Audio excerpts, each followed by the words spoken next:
पुलवामा की घटना के बाद से ही भारत पाकिस्तान के बीच रिश्तों में तल्खियां आ गई थी। आरोप प्रत्यारोप का दौर चल रहा था कि इस बीच जब भारत ने पाकिस्तान की सीमा में दाखिल होकर जो कदम उठाया, उसके बाद तो हालात और खराब हो गए, और वो भी ऐसे समय में जब देश आम चुनाव के मुहाने पर खड़ा है।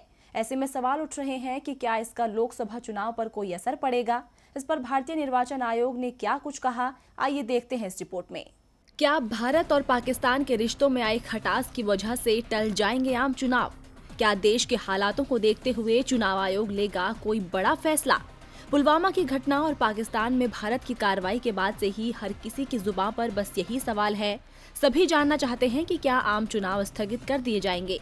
इन सब के बीच भारतीय निर्वाचन आयोग का बयान सामने आया है। मुंबई पहुंचे चुनाव आयुक्त अशोक लवासा ने बताया कि चुनाव आयोग हर घटनाक्रम पर बारीकी से नजर बनाए हुए है।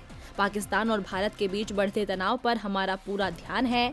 उन्होंने कहा कि हम अपने कर्तव्यों के निर्वहन के लिए संवैधानिक रूप से बंधे हुए हैं।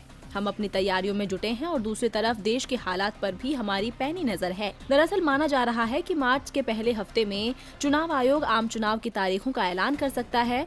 मौजूदा लोकसभा का कार्यकाल 3 जून को खत्म होगा। इसके मद्देनजर चुनाव आयोग जल्द तारीखों का ऐलान कर मई के दूसरे हफ्ते में चुनाव संपन्न कराना चाहता है, लेकिन सीमा पर इस वक्त जिस तरह के हालात हैं, उसे देखते हुए आम चुनाव के होने पर ही सवाल उठने लगे हैं।